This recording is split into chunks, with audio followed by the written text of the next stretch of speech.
Bienvenue sur mon podcast Au cœur des possibles.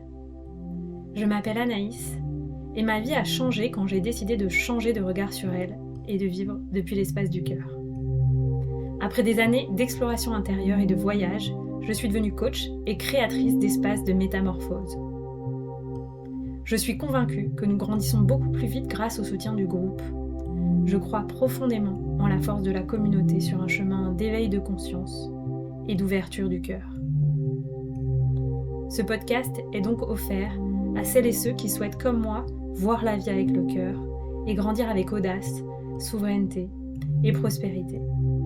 Je te propose de vivre ensemble un changement de paradigme, un changement de regard sur toi-même, un changement de regard sur la vie et un changement de regard sur la période d'ascension planétaire que nous vivons. Je te partage ici les clés qui m'inspirent pour qu'on chemine ensemble au service de l'amour et de l'émergence du paradis sur Terre. Si tu rêves toi aussi d'un monde plus beau et plus en paix, alors tu es au bon endroit, au bon moment.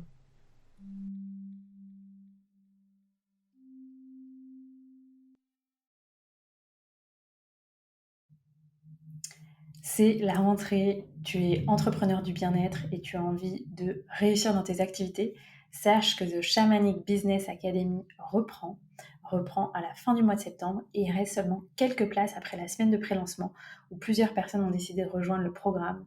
On démarre ensemble pour 4 mois, fin septembre, avec des espaces en groupe, des espaces en individuel, des espaces en live, des espaces en replay, des espaces entre participants et la possibilité d'avoir accès à partir de 2024 aux immersions qui seront réservées aux entrepreneurs qui ont fait la Shamanic Business Academy et que je proposerai en présentiel à partir de 2024. Si tu sens l'appel, que tu veux en savoir plus, que tu as envie d'échanger avec moi sur ce programme, je t'invite tout simplement à remplir le formulaire dans les notes de l'épisode pour vivre un appel de coaching offert avec moi, un appel sans engagement qui te permettra peut-être de rejoindre le groupe et de développer une posture audacieuse dans tes activités d'entrepreneur du bien-être. Je te souhaite un très bel épisode et je te dis à très bientôt. Bienvenue dans ce nouvel épisode d'Au cœur des possibles. Je vous avais promis dans l'épisode numéro 32 un épisode complémentaire sur comment bien choisir son accompagnement. Et donc, je vous l'enregistre et on va y aller ensemble. Donc, c'est pour toutes les personnes, notamment dans cet élan de rentrée. Au moment où j'enregistre l'épisode, on est vraiment tout début septembre 2023. Et donc, si vous sentez que vous avez besoin d'aide dans quelconque domaine de votre vie, moi, être accompagnée, ça a changé ma vie, que ce soit en psychothérapie, que ce soit en énergétique, que ce soit surtout en coaching ou dans des immersions, dans des retraites. Voilà, ça a complètement changé ma vie. Ça a changé qui j'étais, ça a changé ma trajectoire de vie. Ça m'a permis de mieux m'écouter, de mieux m'aimer et d'être très claire sur les rêves que j'avais envie de vivre dans cette vie. Donc je peux que vous encourager, si vous sentez cet appel à l'intérieur de vous, de demander de l'aide. Je peux que vous encourager à le faire. Je m'adresse particulièrement là aux hommes parce que moi j'ai eu une majorité de femmes dans mes accompagnements. J'ai de plus en plus d'hommes qui me contactent et ça me touche vraiment parce que je sais que c'est quelque chose de grandiose vraiment pour le masculin de demander de l'aide. C'est pas forcément la chose la plus spontanée, peut-être c'est plus facile pour nous les femmes, et donc si c'est votre intention dans cette rentrée, et ben ce podcast est pour vous, et si vous savez qu'il résonne ou que quelqu'un près de vous cherche de l'aide, un accompagnement, envoyez-lui cet épisode parce que ça pourra vraiment l'éclairer, notamment quand on est au début de son chemin et que voilà, on connaît pas trop ce milieu de l'accompagnement et qu'on a besoin de savoir déchiffrer ce dont on a besoin exactement. Donc c'est parti, on y va ensemble. Vous verrez, j'ai dessiné différents bullet points. Je fais un peu avec le flow comme d'habitude. Donc voilà, si vous avez envie aussi de prendre des notes, et ben sentez-vous libre de prendre des notes. Et sinon, dans l'épisode, il s'écoute comme vous êtes, là où vous êtes, dans le flow, pour vous et pour moi. Donc, pour moi, la première chose fondamentale, c'est déjà de poser l'intention de recevoir de l'aide de la personne qui sera la plus juste pour vous. Et ça, c'est une de mes accompagnantes qui m'a confié qu'elle avait posé cette intention quand elle était plus jeune. Elle se sentait challengée par rapport à un sujet. Et bah, elle avait en effet reçu les personnes les plus justes pour elle à ce moment-là sur son chemin. Donc déjà, posez l'intention. Je souhaite être accompagnée par les personnes les plus justes pour moi à cet instant de ma vie, par rapport à ce sujet.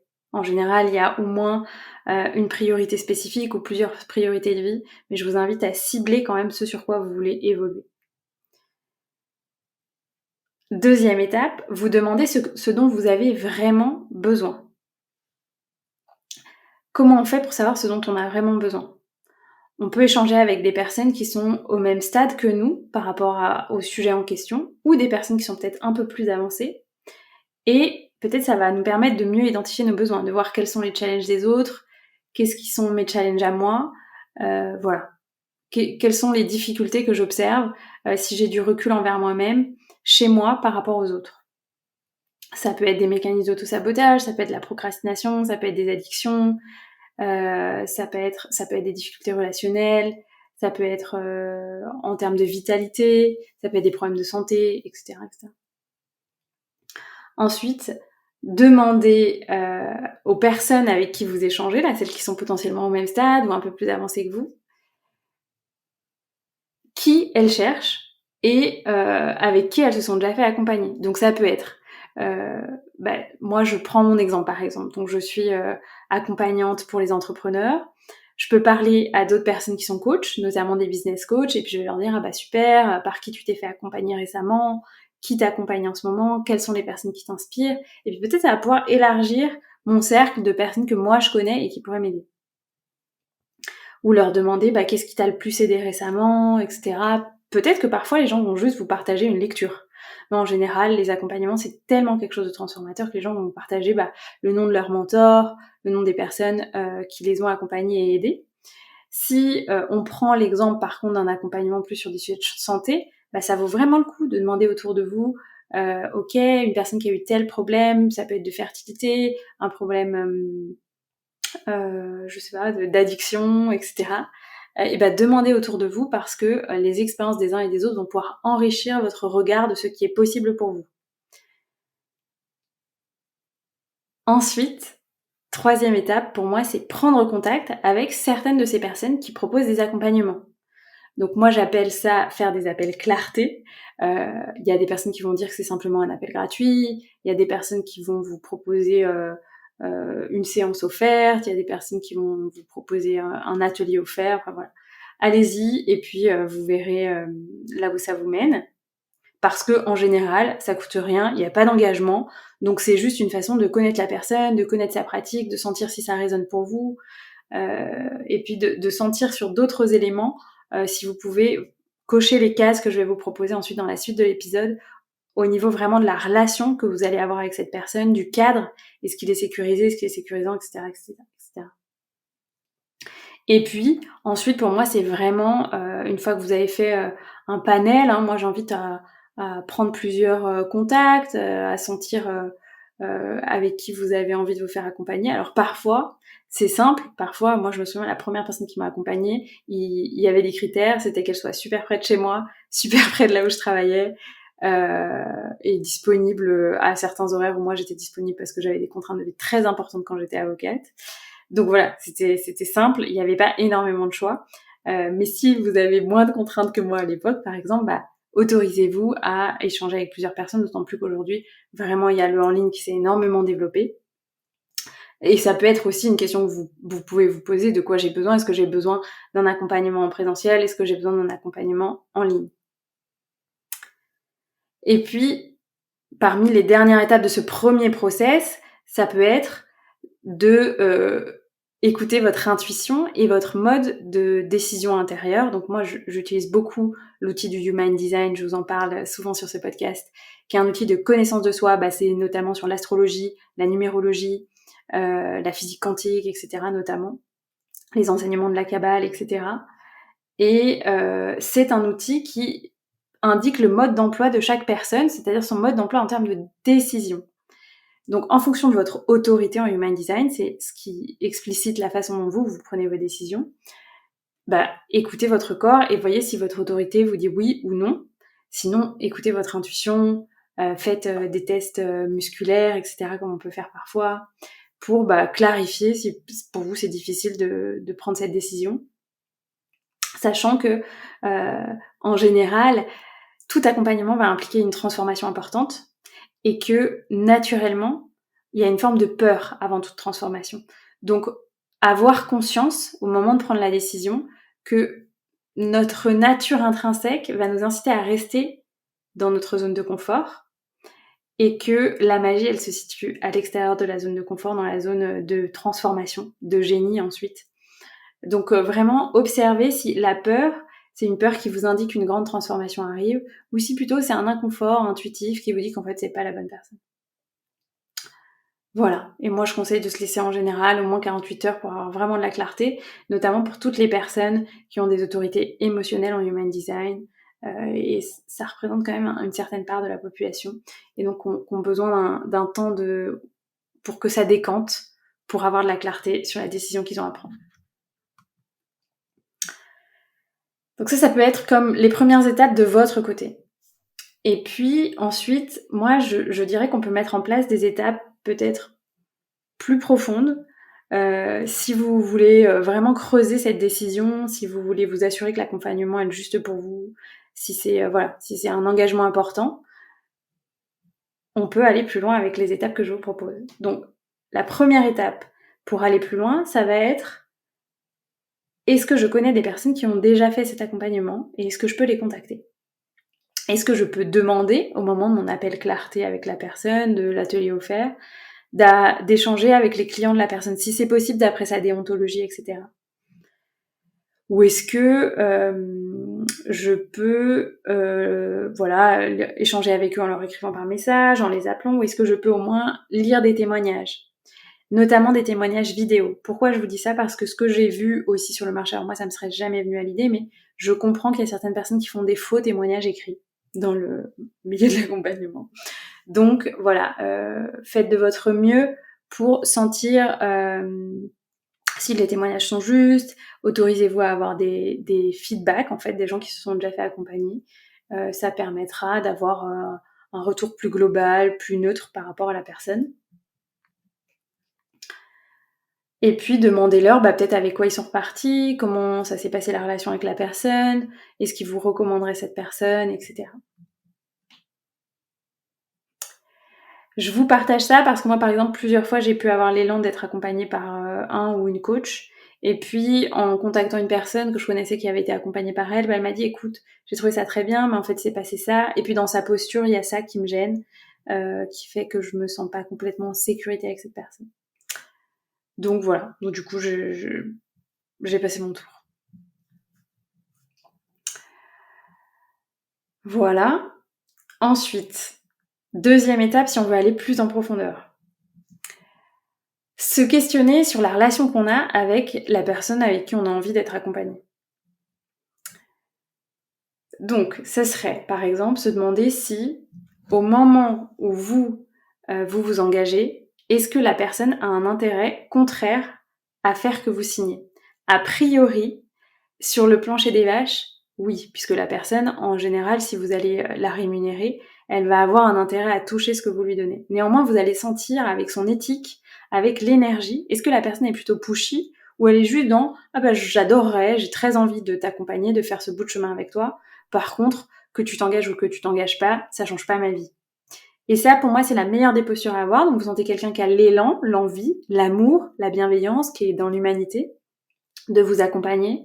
Et pas quelqu'un qui est pushy parce qu'en fait, voilà, que vous décidiez ou non, la personne va pas être tentée d'utiliser des techniques d'influence, de manipulation marketing, etc. pour vous faire signer. Je vous partage ça notamment, c'est le cas quand potentiellement il y a des intermédiaires dans les appels clarté. Certains coachs font appel à des closers, donc des personnes qui spécifiquement sont embauchées pour être au téléphone avec vous avant de vous engager. Certaines de ces personnes sont rémunérées à la commission et d'autres sont rémunérées de façon presque horaire à l'appel. Et ça, c'est des pratiques nouvelles qui se développent sur le marché de décorréler la rémunération des closers au fait qu'ils closent ou pas, pour permettre une vraie justesse dans l'appel. Et ça, je trouve ça super, ça fait partie des nouvelles pratiques que je vois vraiment sur le marché et je trouve ça formidable. Donc voilà, vous demandez, est-ce que la personne a envie d'accompagner ou est-ce qu'elle a vraiment besoin financier de m'accompagner? Est-ce qu'elle est inspirante sans pour autant que je la mette sur un piédestal? Est-ce qu'elle va me permettre de me rapprocher de qui je veux être? Est-ce qu'elle est en mode je sais tout? Quelqu'un qui est un peu en mode qui se passe dans cette posture de supériorité de par ses enseignements, de par sa posture, de par peut-être des capacités médiumniques, de par voilà. Ou est-ce qu'elle est profondément à mon écoute et elle va juste m'aider à faire de la clarté sur qui je suis à l'intérieur de moi? Est-ce que c'est une personne qui a une forme d'éthique et de congruence? Est-ce qu'elle incarne son message? Est-ce qu'elle est, alors ça c'est vraiment mon approche, hein, vous savez, moi je n'en démords pas. Est-ce que cette personne est initiée au Human Design? Pourquoi je vous dis ça? Parce que en fonction de ce que dira votre Human Design, vous pouvez avoir des modes de fonctionnement très très propres à qui vous êtes, et si la personne n'a pas conscience de ça, elle va potentiellement projeter ses modes de fonctionnement sur vous, et ça ne pourra pas fonctionner. Est-ce que la personne est initiée à tout ce qui est théorie polyvagale, thérapie des traumas, etc., pour avoir une conscience tout simplement de la notion de trauma, qui est pour moi vraiment à intégrer dans toutes les dimensions de l'accompagnement, quel qu'il soit. Est-ce que je me sens 100% en sécurité avec cette personne? Est-ce qu'elle pourrait être ouverte à un feedback de ma part si besoin? Donc un feedback notamment sur le cadre, en disant bah moi ça m'a un peu gêné aujourd'hui, voilà. Est-ce qu'elle pose un cadre clair dans sa pratique?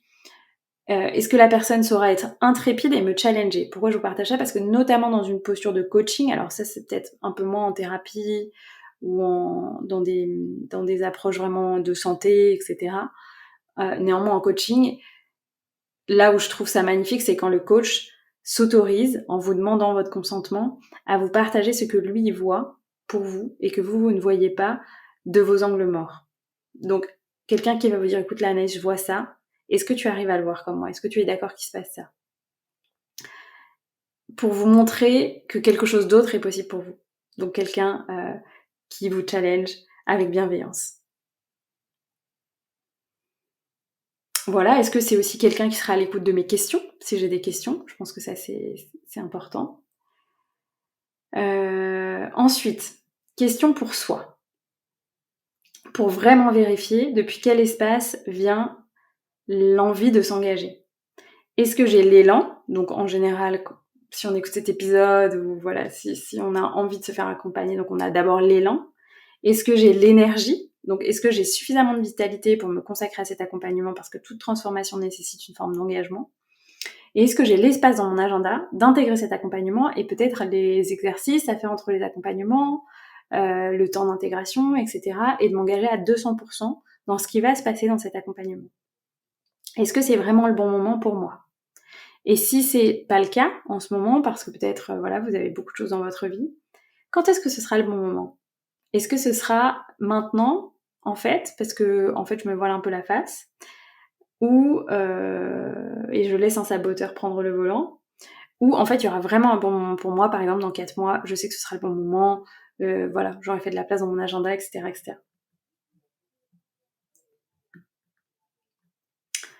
Je vous partage ce qui pour moi, notamment en accompagnement business, ressemble à l'accompagnement parfait. C'est pour moi un accompagnement qui mêle groupe et individuel. Pour moi, un accompagnement qui mêle, si possible, des lives avec potentiellement des replays pour vous permettre d'avancer à votre rythme. Un groupe de soutien, donc un espace où vous pouvez rencontrer d'autres personnes et être en lien. Pour moi, ça c'est fondamental de pouvoir être en lien avec des personnes qui ont la même vision, la même envie, les mêmes valeurs que vous, etc. Notamment quand on est entrepreneur. Un espace où vous pouvez poser vos questions. Voilà, ça pour moi ce serait à peu près le format parfait.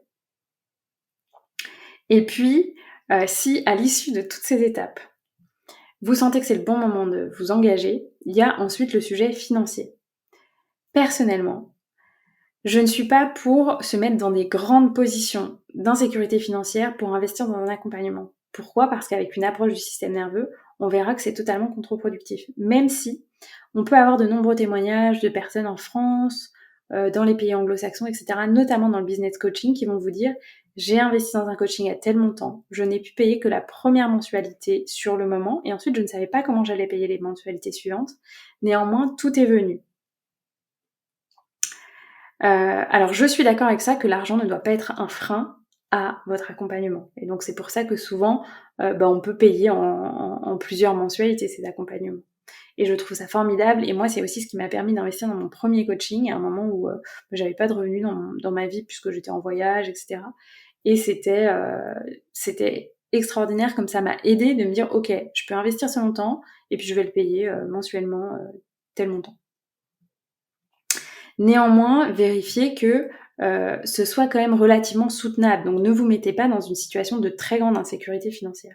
Faites quelque chose de soutenable pour vous, qui permette de ne pas se mettre dans une situation trop inconfortable. Pourquoi je vous dis ça? Parce que moi je suis française, en général j'accompagne quand même des clients qui sont situés en France ou qui ont une culture française, etc.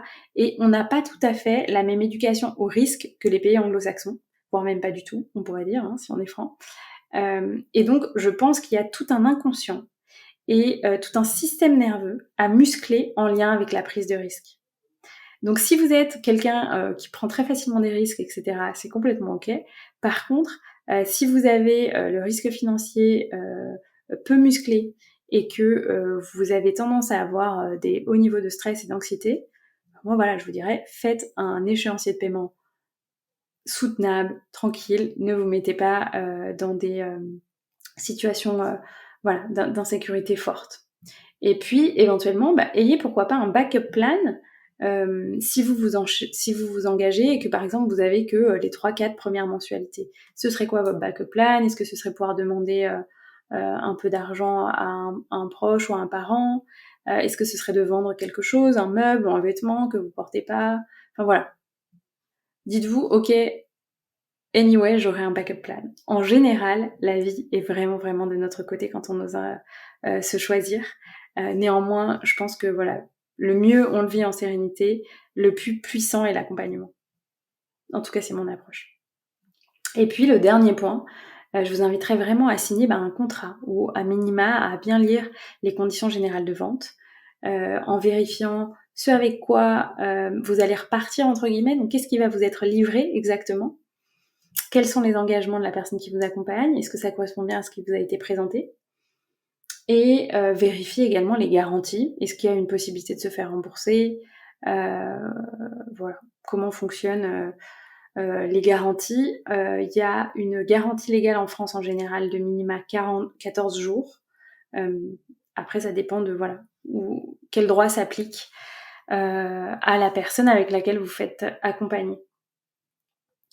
Voilà, on a survolé rapidement comment choisir son accompagnement. Je pense que je pourrais dire encore beaucoup, beaucoup de choses. Je vous renvoie, si besoin, pour être vraiment exhaustif, à l'épisode Comment choisir son coach. Et puis à l'épisode précédent, numéro 32, pour se poser les bonnes questions si on a été déçu d'un accompagnement.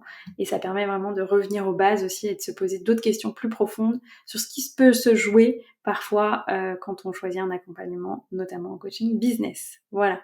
J'espère que cet épisode vous a plu. Si il résonne pour vous, s'il résonne pour quelqu'un, si vous savez que quelqu'un cherche à être accompagné sur différents domaines. Alors, moi déjà j'adore donner des recommandations aux gens. Ça fait vraiment plusieurs années maintenant que je me fais accompagner, donc je suis capable de vous recommander des personnes vraiment précieuses en général sur différents domaines. Donc si vous avez besoin de quelqu'un, écrivez-moi en MP, je serais ravie de vous recommander des personnes si moi je ne peux pas vous aider. Si moi je peux vous aider, eh bien je serai en joie de le faire. The Shamanic Business Academy, mon programme signature pour entrepreneurs du bien-être, démarre le 27 septembre pour sa prochaine cohorte. Si vous écoutez l'épisode après le 27 septembre 2023, vous pouvez quand même vous inscrire sur la liste d'attente parce que je proposerai des cohortes au moins 2 fois par an. Et puis, si vous êtes intéressé par rejoindre le programme qui dure 4 mois, dans un groupe de 12 personnes, il reste quelques places au moment où j'enregistre l'épisode, donc je serai en joie de recevoir votre candidature, de vous proposer un appel ensemble de coaching si ça fait sens pour moi en voyant votre candidature. Et puis je vous souhaite d'oser demander de l'aide à l'issue de cet épisode, de vraiment trouver la méthode juste pour vous pour bien choisir un accompagnement. Je crois que chacun a un peu sa recette. Et puis, je vous souhaite une très très belle rentrée. Osez demander de l'aide, que ce soit à un professionnel ou à des personnes autour de vous. Je crois que ça peut faire partie d'une résolution de la rentrée pour vous sentir soutenu dans tout ce que vous pouvez traverser. Voilà. Je vous remercie pour votre écoute. Je remercie toutes les personnes qui laissent régulièrement des notes, des commentaires sur ce podcast parce que ça change énormément la destinée de ce podcast et la puissance, l'impact des messages que je vous partage. Donc si ça résonne pour vous, faites-le également. Ça m'aide énormément. Ça me permet de recevoir l'énergie que je vous donne dans les podcasts. Et puis, je vous dis à très très bientôt pour un prochain épisode. Et puis, au plaisir d'avoir votre retour aussi sur ce que je vous ai partagé aujourd'hui. Bye. Un grand merci pour ton écoute de cet épisode. Je t'invite à noter le podcast sur ta plateforme de podcast préférée, laisser un commentaire, mettre un pouce en fonction de là où tu écoutes ce podcast et à le partager autour de toi. Ça me permet de vraiment recevoir l'énergie partagée dans le cadre de ce format qui est offert. Et si tu souhaites aller plus loin, je t'invite à tout simplement t'inscrire à la liste d'attente pour rejoindre The Shamanic Business Academy qui est dans les notes de l'épisode, pour être informé de façon privilégiée de l'ouverture des places pour la prochaine cohorte de ce programme pour entrepreneurs déjà lancés ou en lancement qui souhaitent créer des fondations solides pour un business durable, audacieux et prospère. Je vous dis à très bientôt pour un prochain épisode.